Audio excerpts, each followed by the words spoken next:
You know what's strange? During the day, your brain can ignore a lot.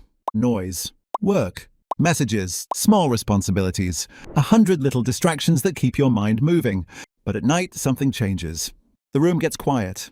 The world slows down. And suddenly, out of nowhere, your brain brings back that one embarrassing moment you thought was long gone. Something awkward you said, a weird thing you did, a moment that made you feel exposed, foolish, or painfully visible.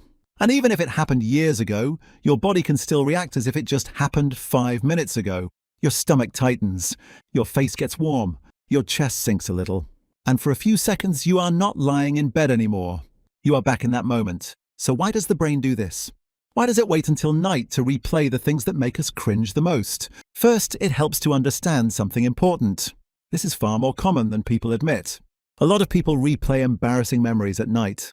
They just do not talk about it. Because embarrassment feels personal. It feels revealing. It feels like evidence of something flawed inside us. But this does not mean you are broken. It does not mean you are overly dramatic.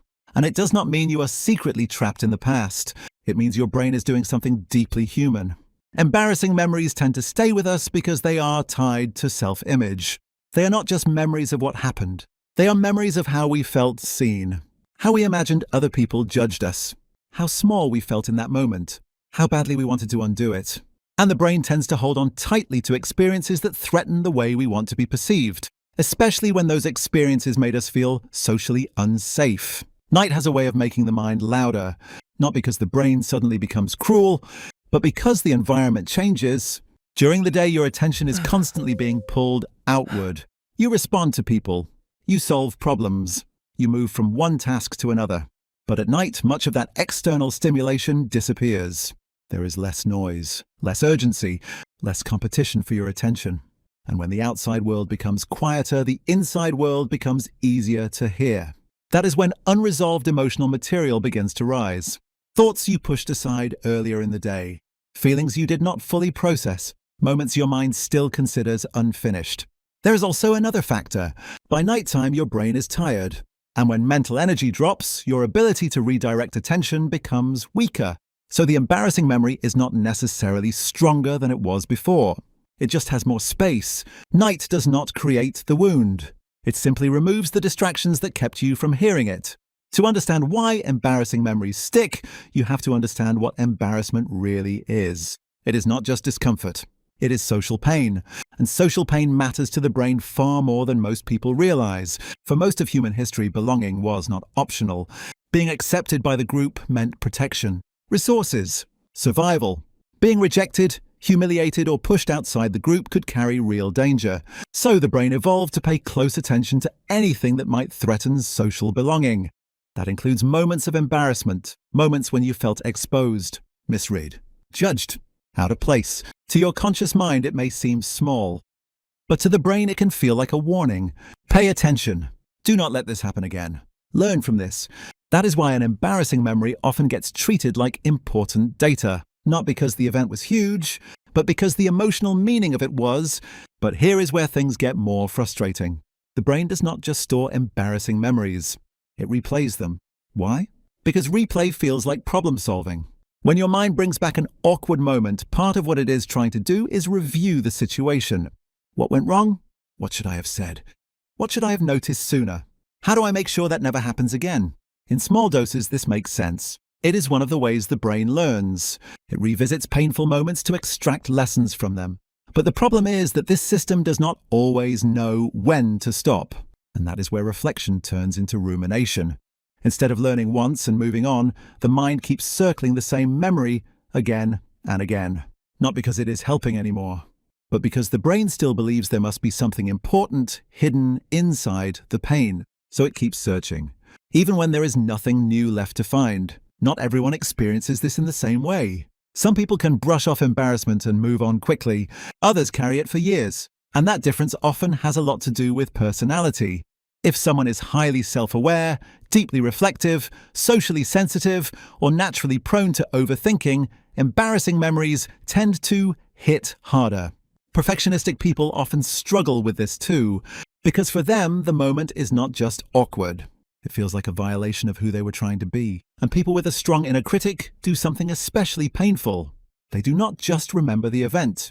They turn it into evidence. Evidence that they are foolish. Evidence that they are awkward. Evidence that other people probably noticed more than they actually did. So what might have been just one uncomfortable moment becomes something much heavier. A story about the self. And once embarrassment becomes identity-based, the brain is much less willing to let it go.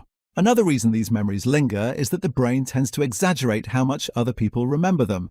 From your perspective, the moment felt huge. You were inside it. You felt every second of it, every pause, every facial expression, every wave of discomfort in your body. So, of course, it stayed vivid. But other people were not experiencing it the way you were. They were busy being themselves, thinking their own thoughts, worrying about how they were coming across too. And most of the time, what feels unforgettable to you barely registers to anyone else. This is one of the quiet tricks of the mind. It assumes that because something felt emotionally intense, it must have been equally important to everyone involved. But that is rarely true. Your embarrassment often lives much longer in your memory than it does in anyone else's. Yet at night, the brain forgets that. It treats the memory as if the whole world is still watching. Modern life makes this even harder. Because today, many people live with a constant pressure to present themselves well, to say the right thing, to react correctly, to be emotionally aware, socially smooth, and quietly impressive. And when that becomes the standard, even a small, awkward moment can feel bigger than it really is. Not because the moment was devastating, but because it clashes with the image you were trying to maintain. In other words, the pain is not only about what happened, it is about what the moment seemed to reveal. Maybe that you were not as confident as you wanted to be, not as polished, not as composed, not as socially effortless.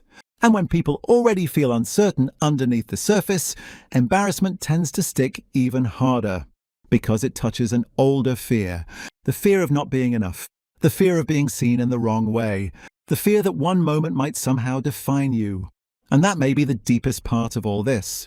Sometimes the brain is not replaying the embarrassing moment because the moment itself was so important.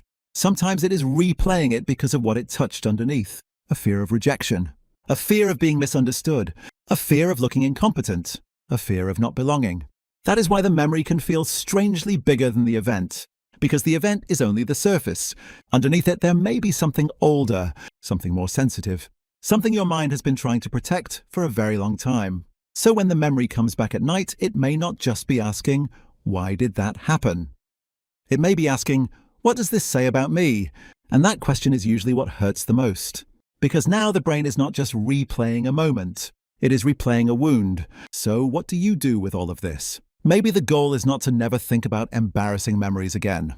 Maybe the goal is to understand them differently. To see that when your brain replays those moments at night, it is not always trying to hurt you. Sometimes it is trying to protect you. Awkwardly, imperfectly, a little too intensely. It is trying to keep you socially safe, trying to help you avoid future pain, trying to make sense of moments that felt emotionally unfinished. And once you understand that, something begins to shift. The memory may still come back, but it no longer feels like proof that something is wrong with you. It starts to feel more like what it really is, an old alarm. A sensitive brain revisiting something it once believed mattered for survival. And maybe that is the real comfort here. Your mind is not cruel. It is careful, sometimes too careful, but careful for a reason.